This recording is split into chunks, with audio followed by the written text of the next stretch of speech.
Well, good morning, everybody. My name is Britt Nicholson. I'm the Senior Vice President for Development here at MGH, and I'd like to welcome you all today.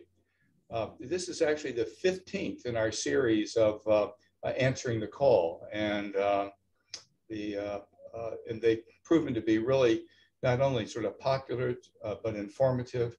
And today's program is actually sort of no exception to that. Before we get started, just a few housekeeping items. First of all, just to remind you that no microphones or video capabilities are needed to participate in today's program. And at any point during this webinar, you're able to ask questions, and you can do it anonymously if you prefer through the Q&A feature that's at the bottom of your screen for those of you who are participating through a video link. When you ask the question, if you could keep them as targeted as possible, that way we can get to as many people as possible who are putting in questions. This webinar will be recorded, and there'll be a shareable link that'll be provided after the event. So what I'd like to do is just to give an introduction of the speakers and describe the event flow. As we've done in the past, each of our speakers will have a relatively sort of brief introductory comments. After that, we open it up for question and answer, because we heard from you clearly at the beginning of the initial set of webinars that was really the question and answer period and the discussion back and forth between the panelists that you found most valuable. So joining us for today's panel is Dr. Amy Comander, and she's joining us in her capacity as the medical director of the Mass General Cancer Center in Waltham, as well as the director of breast oncology and cancer survivorship, both at Waltham and at Newton Wellesley. Now, alongside Dr. Comander, we have Dr. Jeffrey Ecker, who is the chief of the Department of Obstetrics and Gynecology at Mass General. And alongside Doctors Comander and Ecker, we're also joined by Dr. Jack Long. And Jack is joining us in his role as the Assistant Chief of Urology at Massachusetts General Hospital. And so with that, I'm going to turn things over to Dr. Comander. Thank you so much for that kind introduction. Good morning, everyone. It's really so wonderful to be with all of you, even though this is virtual, but it's such a great opportunity to connect and provide some useful education on this Friday morning before a 3-day weekend. As Dr. Nicholson noted, my passion is caring for individuals with a diagnosis of breast cancer. And also, I'm really interested in helping individuals optimize health and well-being after a cancer diagnosis. That's really become a passion of mine over the past few years. And I've also gotten very interested in the field of lifestyle medicine, which maybe some of you have heard of. I attended a Harvard Medical School course on this topic a few years ago and realized how these tools are so important for helping with evidence-based approaches to prevent chronic diseases that plague us in this country. But also these tools are important for optimizing the health, well-being, and outcome for individuals with a diagnosis of cancer. So I really look forward to sharing some of those tips and tricks with you during the session this morning. I will now pass the virtual mic to Jeff. Thanks so much, Amy.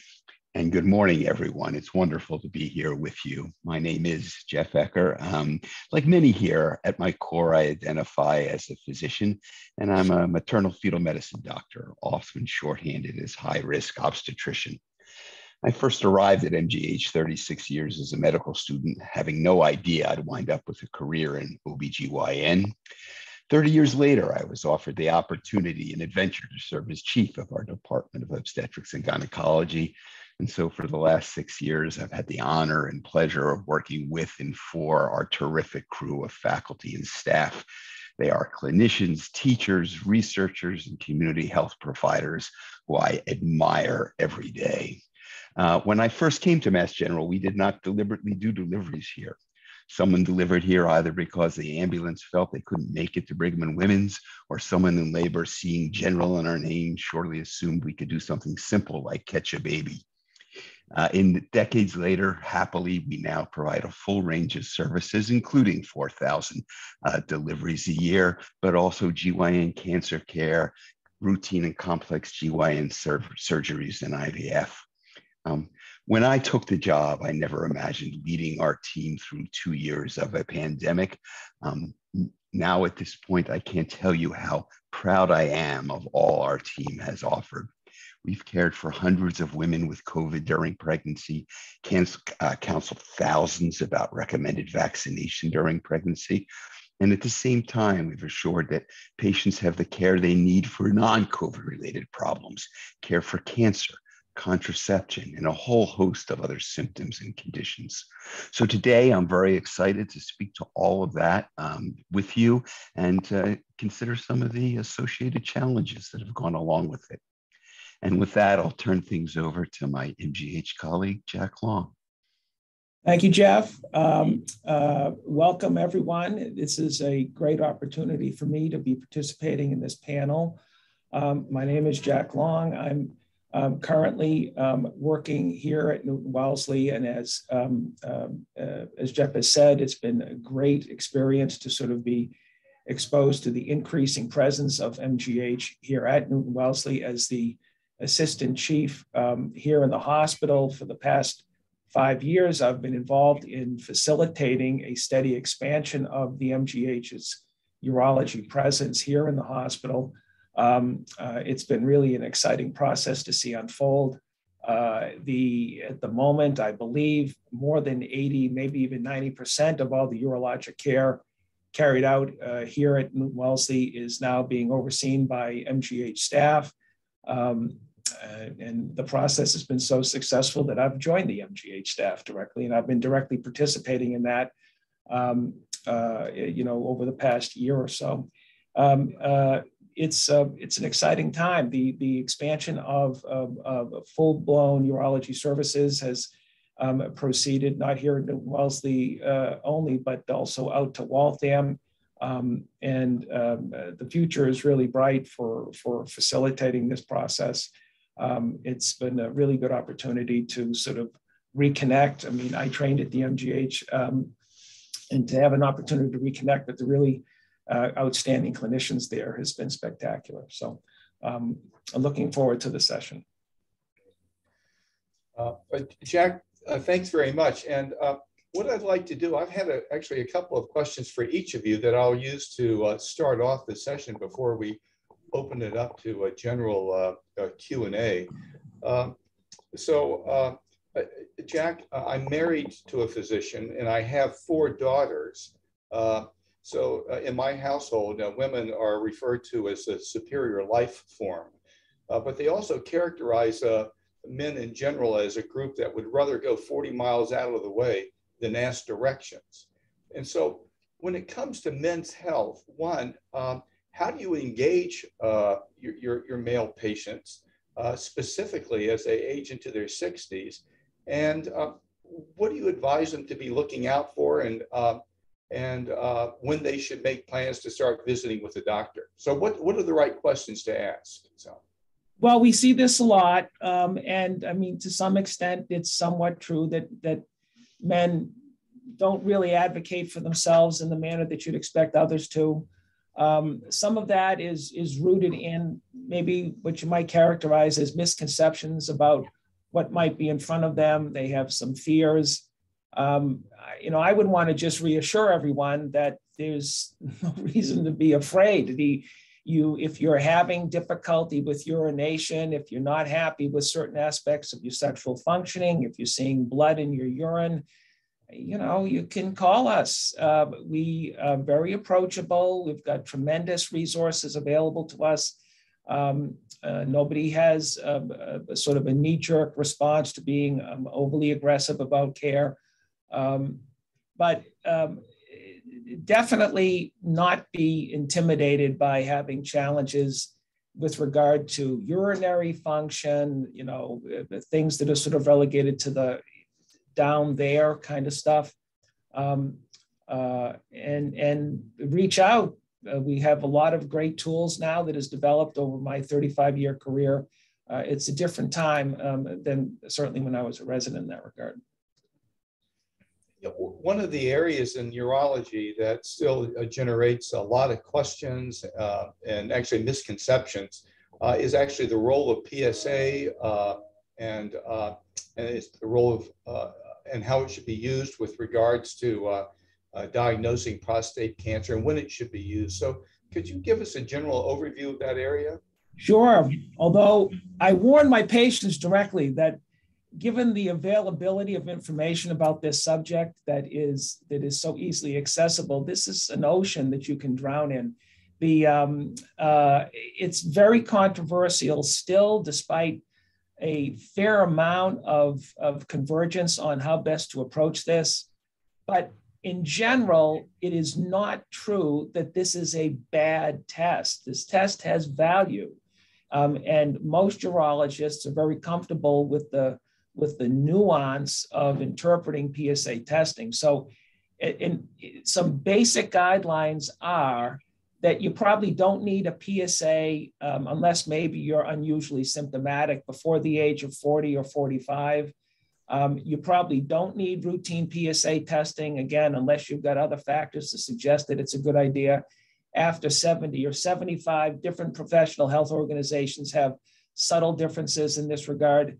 But in the prime sort of prostate cancer age category, 50 to 70, yeah, it's a good idea to get one. I mean, just to get a baseline, to periodically check in on it, depending on what your early levels are. These are common, consistent recommendations from urologists, for sure. But there are a lot of cooks in the kitchen, Brett.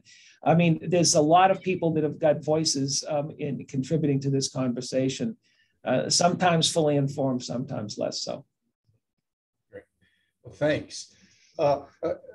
Jeff, the pandemic has brought health disparities to the forefront. Would you be willing to speak to the inequities seen in OB/GYN care and how the department is tackling these issues? Absolutely. Thanks for asking that question, Britt, because it's been front and center in our work these last 2 years. You flash back 2 years ago when the pandemic first hit and our hospitals were starting to fill with patients who were sick with COVID. We had 4 very sick pregnant patients in our ICUs, and we quickly recognized that not only did all of them speak Spanish, but 3 of them came from our Chelsea neighborhoods. And that shouldn't be a surprise, right? Our recommendations were that if you were infected with COVID, you should go home and isolate yourself from your family within the house. Many of our families in Chelsea live in 1 or 2 bedroom apartments, often with 2 families to those apartments. Isolating is simply impossible. So what we did was, of course, first of all, continue to provide care in the communities of Chelsea and Revere and up north of Boston. We recognize the importance of social determinants of health. I'm really proud that Mass General was able to open up a hotel there that allowed for infected patients, infected individuals to stay and appropriately quarantine and isolate and prevent infections. And one of the most important things we did as an institution, and certainly in our counseling of pregnant patients, was emphasize the importance of vaccination. And rates of vaccination in Chelsea were terrific, and all a testament to the efforts that not just our department, but our whole institution made to help keep that community safe and healthy. Thanks. So, what kind of COVID-19 related pregnancy research has been taking place within the department, and what would you say has been learned so far? Yeah, that's another thing I'm really excited about. So Early on in the pandemic, our researchers recognized that this was an important question and a unique opportunity. And so individuals that hadn't heard of COVID 2 months before quickly pivoted and turned their research focus to COVID. And for us, and specifically focused on COVID and pregnancy, that involved reaching out to mothers 24/7 in our outpatient offices, as well as on labor and delivery, to enroll those who were infected, had been infected, and a whole host of controls and studies that took samples of blood from the patients themselves, but also obtained cord blood at delivery, placental samples, breast milk samples, and using all of that material, we were able to lead in elucidating the risks of COVID during pregnancy, identifying risks to mothers, identifying a relatively limited list to newborns, and importantly, identifying how antibodies can be passed from mother to baby, either through cord blood or breast milk, and emphasize the vital importance of vaccination in pregnancy in promoting those antibodies and protecting newborns from COVID. We've had a great group here that I'm really proud to say has really led the nation in this kind of research, with fantastic publications in all kinds of prominent journals. And many of you have read names of our researchers in the Globe, the New York Times, the Wall Street Journal. Thanks so much, Jeff.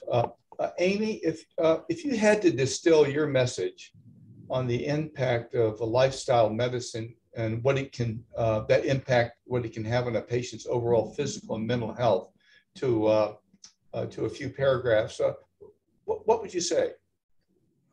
Great question. I first just want to acknowledge it's so interesting to hear from Jack and Jeff about the efforts their departments have been taking over these challenging past 2 years. It's really been quite a whirlwind for all of us. And I do think one of the key take-home messages, no matter what field of medicine you practice in, is how we all need to really focus on prioritizing our own health. I think the pandemic has been such a challenge, but we've witnessed how, we can take steps, whether it's, with early on the social distancing, prioritizing vaccines, et cetera, to really prioritize taking care of ourselves and our families and our community. And I do think lifestyle medicine really plays into this as well, because these are all, what does the evidence tell us about various lifestyle behaviors that we can engage in to help prevent chronic disease or optimize our health if we are diagnosed with a disease such as type 2 diabetes, hypertension, or even cancer. And in this field, they really boil it down to 6 pillars to make it easy for all of us to remember. We like easy, okay? So those 6 pillars are: number 1, the importance of physical activity; number 2, the importance of a healthful approach to eating. It does not mean we all need to be vegan, but focusing on healthy fruits and vegetables in our diet is really key. Number 3, finding approaches for managing stress. Number 4, the importance of forming and maintaining relationships. We know this one in particular has been very challenging during the pandemic, and one could argue that the isolation that many have experienced has led to many health problems. So this importance of social connection is really, really key to focus on. And I'm glad we can find creative ways to do it, such as this webinar this morning. The 5th pillar of lifestyle medicine is the importance of sleep. And then finally, the importance of avoiding risky substances, such as excessive use of alcohol, tobacco, and other drugs. So those 6 pillars, that's what they're referred to. I think it's really important now as a doctor, I focus on each of these with my own patients when I see them in clinic, but I've also learned that I really need to focus on them for myself and take care of myself, which sometimes we take care of other people, but don't always do the same for ourselves as doctors and other healthcare providers. And I think that's really been an important lesson to help me get through these past 2 years. Thanks so much, Amy. Sure. So let's turn to questions that are coming in from the audience. Jeff, this is for you. What are the recommendations for COVID-19 vaccines for pregnant and breastfeeding? So. The simple answer to that is yes. get vaccinated. The detail behind that is, as I alluded to before, we recognize that pregnant individuals with COVID are 3 times a higher risk for significant morbidity, which includes ICU admission, ventilation, and death. And vaccination clearly demonstrated to prevent that.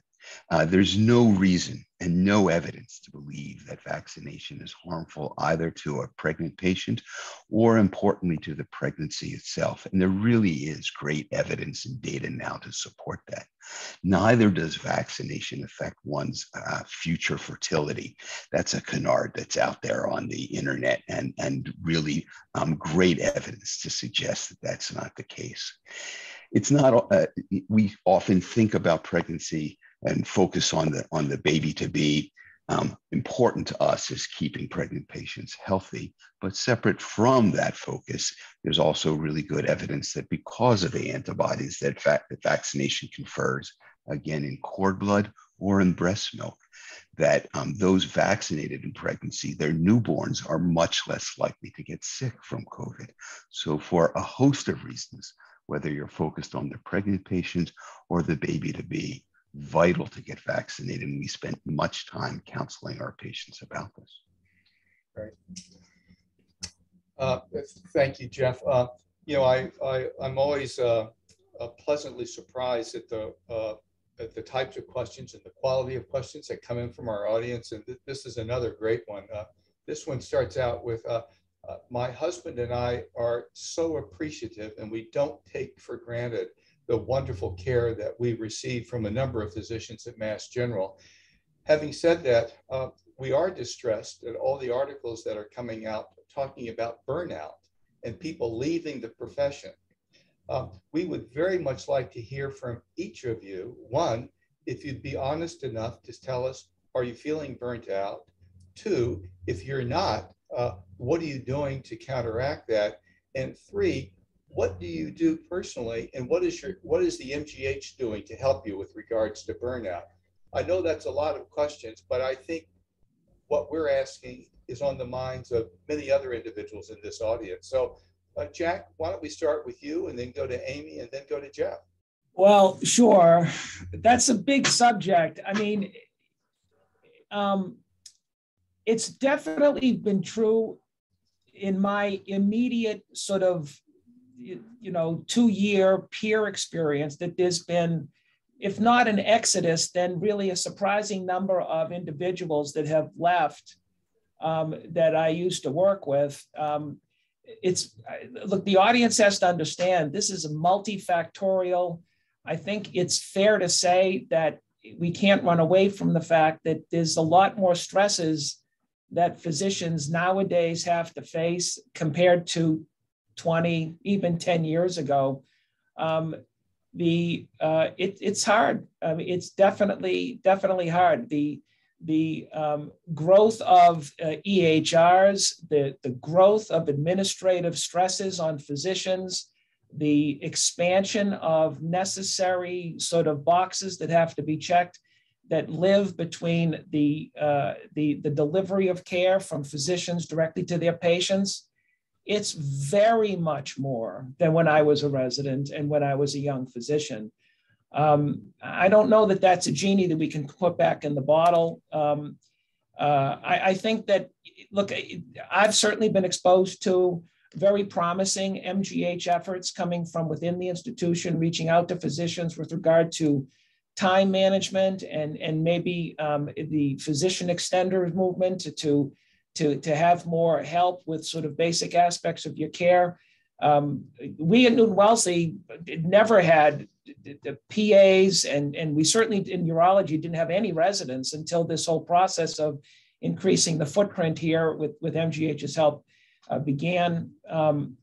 But it's a challenge. I mean, at the end of the day, the real energy, the real passion for physicians to stay in is the physician-patient relationship. Right. And, that's what keeps bringing you to work.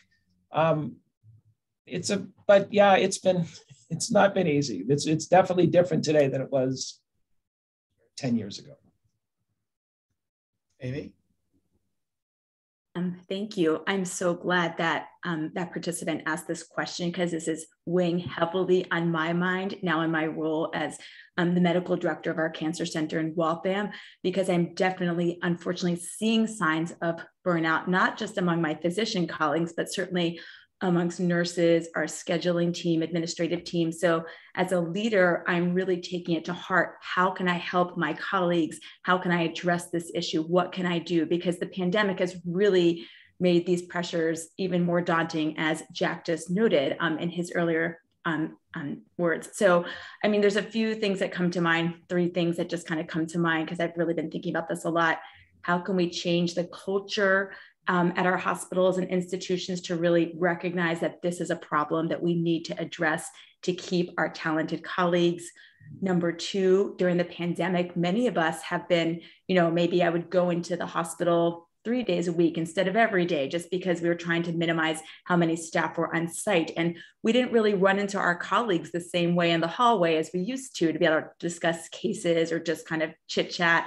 And I think that lack of, again, I mentioned social connection as one of those pillars of lifestyle medicine, that sort of isolation from colleagues has been really challenging as well.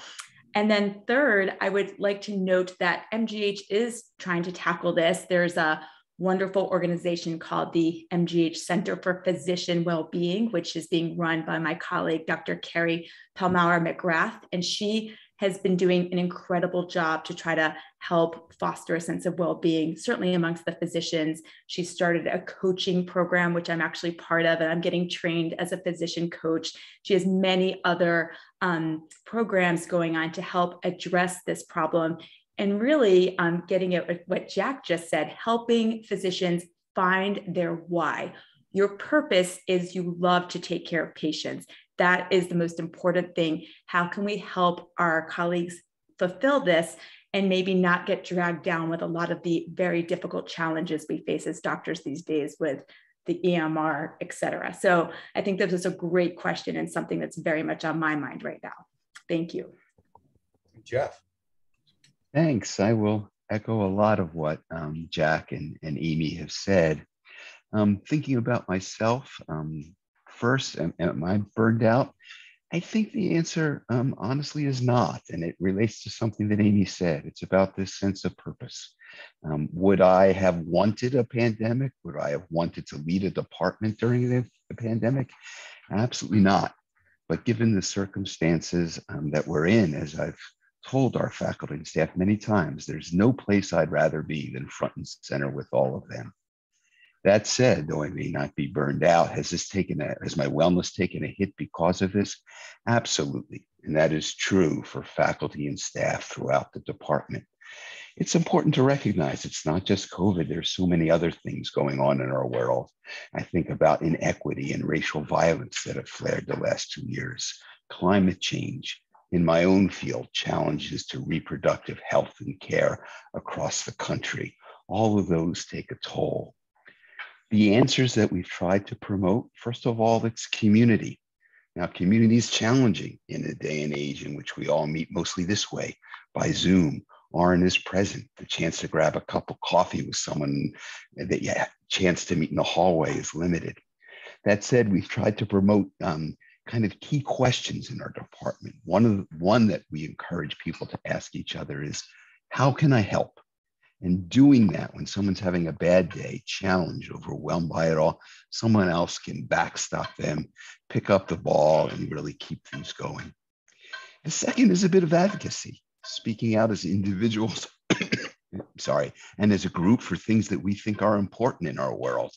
Mass General is terrific at providing a voice for like-minded individuals in that regard. And then the last, I'm trying to hit many of Amy's 6 pillars here. The last is time. Some of that time I use for exercise, being with family, trying to disconnect from the hospital.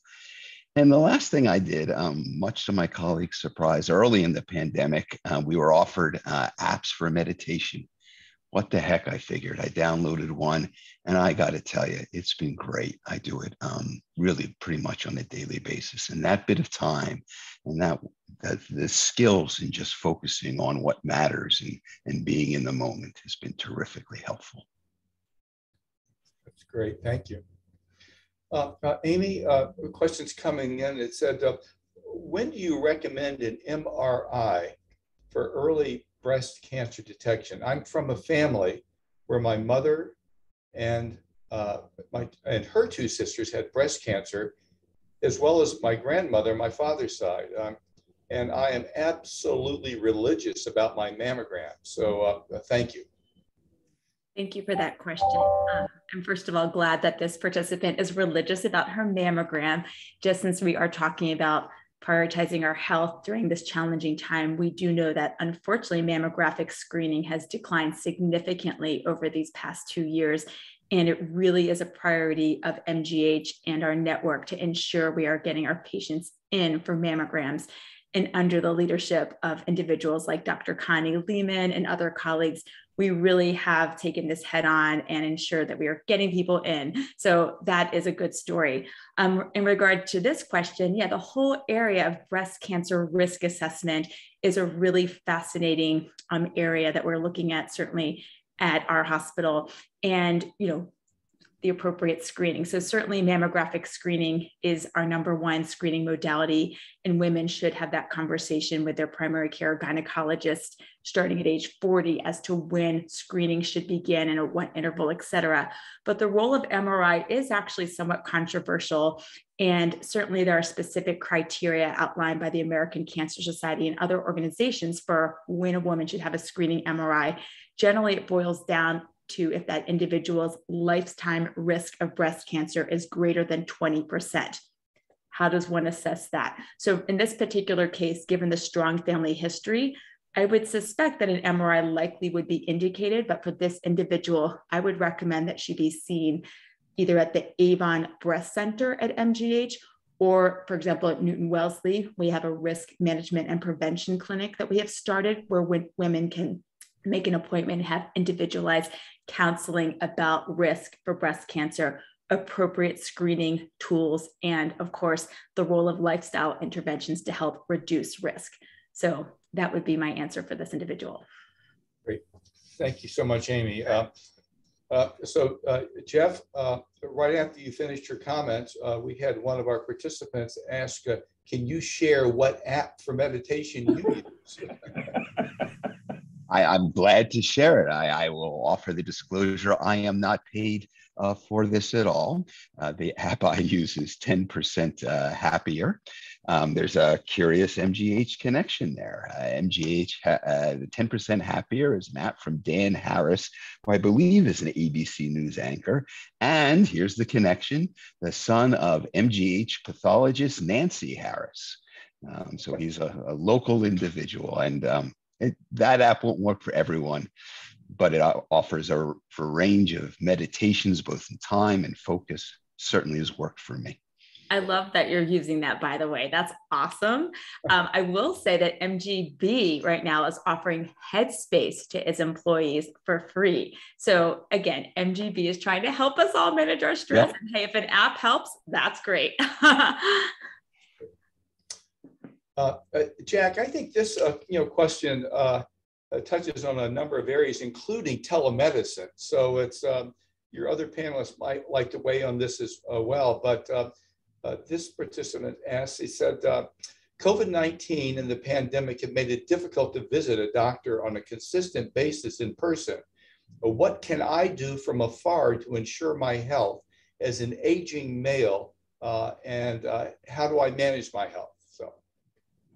Well, the first thing I would say is I'm just riffing off of Amy, but try to get exercise and try to eat well. It's been surprising how much more of my time in talking to patients between the ages of 55 and 75, I have spent sort of redirecting them to behaviors that are not directly urologic in this regard, but yeah, if you've, what I would tell people like this is that at least at the moment, come in. I would want to just reassure patients that certainly for the past year, maybe I'm an outlier, but I haven't really been involved with telemedicine very often. it's really difficult to do a urologic exam remotely. And we are all as fully immunized as we can be as urology healthcare providers. And so it's easier for me because in the ambulatory environment, which is where certainly community practicing urologists spend the overwhelming amount of their time, we're not dealing with inpatient related issues as often as other specialties might be. And so we've been encouraging patients, if you have difficulty peeing, if you have a question about your PSA levels, come in. There's plenty of people that we have to see you in a very safe and reassuring environment. So, yeah, I mean, just try to stay fit. I mean, I think a lot of times patients have lost an awareness of what just that simple condition really means. You know, it's like Jeff was saying, stresses are not unique to just physicians. Lots and lots and lots of patients, men especially, who are between the ages of 55 and 70, they are kind of getting to the end of their career. They're thinking about closing out their businesses. They're worrying about their pensions. They're looking to see whether they're going to move. And they tend not to pay attention to themselves. They tend to sort of put everything aside, which is part of the reason why they have a tendency to blow off rudimentary urologic signs and symptoms that might be an indication of something more impactful. So it's been really challenging because I can tell you that, and I'm sure this is true for the other panelists, we have had a discouraging number of circumstances where patients had significant conditions that were not attended to because of concerns about not coming to the hospital. So the first thing I tell them is, if you've got questions, we will be happy to see you in person. Thank you, Jeff. I would just echo that, Britt, and say, you know, the open sign is on. We're glad to start by talking with you, maybe arrange a virtual visit, but please don't delay care. That is the real problem here.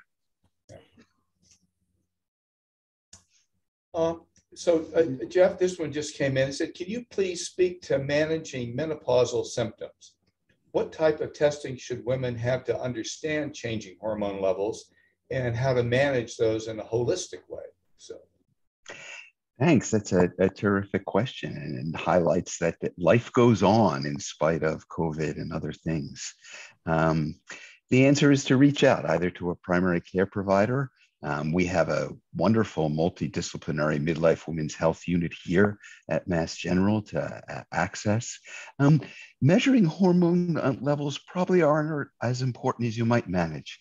A lot of it's about symptoms, what's happening with menses and where you're at in life.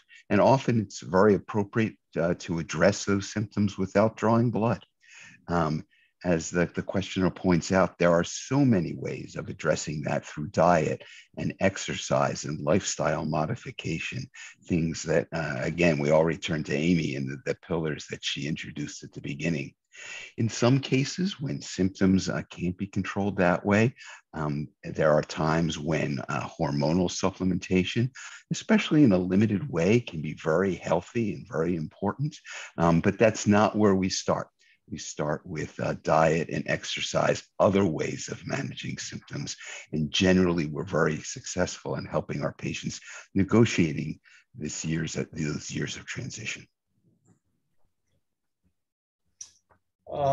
Amy, this is a very specific question. But what does the data say about avoiding breast cancer recurrence if a patient takes anastrozole for 5 years after surgery?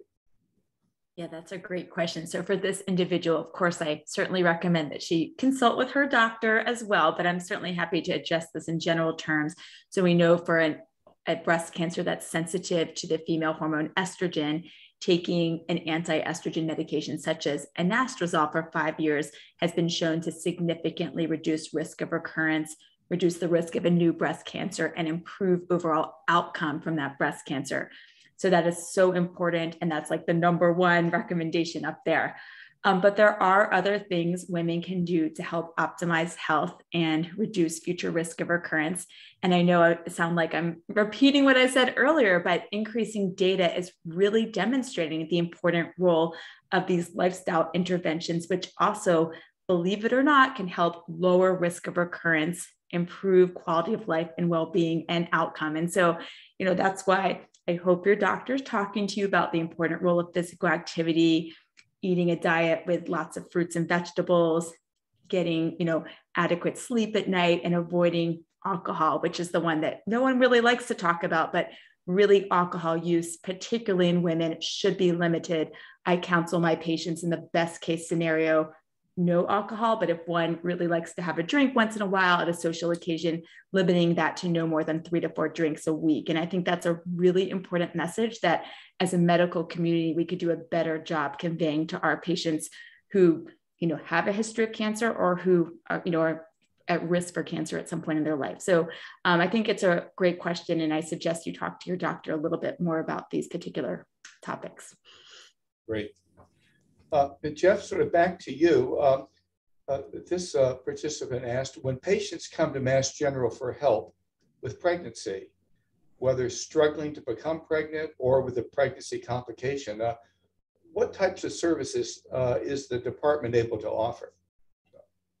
One of the terrific things I think about the hospital in general, certainly echoed in our department, is a full range of services that are pitched to what patients need. We think of pregnancy, first of all, as a time of health. And so for many of our patients, care with one of our midwives or general obstetricians is terrific. For those that have had a history of problems before, or maybe develop a problem during a pregnancy, whether that's preeclampsia, high blood pressure complicating pregnancy, preterm labor, contractions that occur too early on, there are folks like me and other high-risk obstetricians to care for them. The nice thing about having an integrated practice is that you can move seamlessly depending on how risk evolves or reduces. So I may start out seeing someone who's had a history of preterm labor before and manage them during the early parts of pregnancy, when thankfully they don't have recurrent preterm labor. I'm very delighted to hand them off to one of my midwifery colleagues for well pregnancy care for the remainder of the pregnancy. And to the other part of the question that was asked, there's a full range of fertility services, starting with evaluation, and when necessary, things like in vitro fertilization. We have a very busy practice. And again, seamlessly handing off those who become pregnant to their obstetric colleagues. Great. Jack, this question just came in. It said, Dr. Long, you mentioned efforts about MGH urology and expansion into the community. Could you talk about the perceived value of this shift and how patients will benefit? Well, first of all, you're bringing, MGH. I mean, I trained at the MGH. I have a little bit of a bias there, but you're bringing, the assets of that staff closer to patients in the Metro West area so that they don't have to drive all the way downtown. I think that speaks for itself. The fact is that the pragmatics of Newton Wellesley have been that prior to this process, the staff was kind of getting a little older, and this was a good time for this process to happen. The hospital administration reached out to the MGH. Is there a role for you guys to use some of the increasingly available OR space and so on and so forth? So there's that aspect of it, and you're also you're allowing the program to grow. There's a lot more urologists now that are on the staff than were there before. The residency has been really supported to a greater measure, and it's been really good for those of us that don't mind working with the residents as far as advancing their education. It's been, so I think it's a win-win for everybody. It's also been, this process is in a way a model for other surgical subspecialties. I mean, I can envision there being a very robust sort of cadre of MGH physicians that are going to be spending their full time between here at Newton Wellesley and in Waltham. Now that it looks like the Waltham, MGH West in Waltham is opening up is going to be a reality. There's ORs that are dedicated for urologic care there. There are primary care physicians there that have got a relationship with the referring physicians, with the specialty physicians here. There's an awful lot more OR time for MGH urologists to do care that does not require more than an overnight stay in the hospital. And this has allowed the freeing up of more space at the MGH downtown for more advanced or complex cases, so that they can offload cases that are more conducive to the ambulatory environment out here at Newton Wellesley in the community. It's been a really good thing to be a part of, I have to say. Great. So even though we're completely out of time, I'm going to take the chair's prerogative and try to squeeze in just one more question. And this one's to you, Amy. It's often said to start small when it comes to adopting healthy habits. Do you have some particular suggestions on a starting place and for how to stay motivated while maintaining a healthy lifestyle? Thank you for that question. I think it's a good one to fit in at the end here. As a medical student, I always liked mnemonics. I still like them. So maybe many of you have heard the term SMART goal.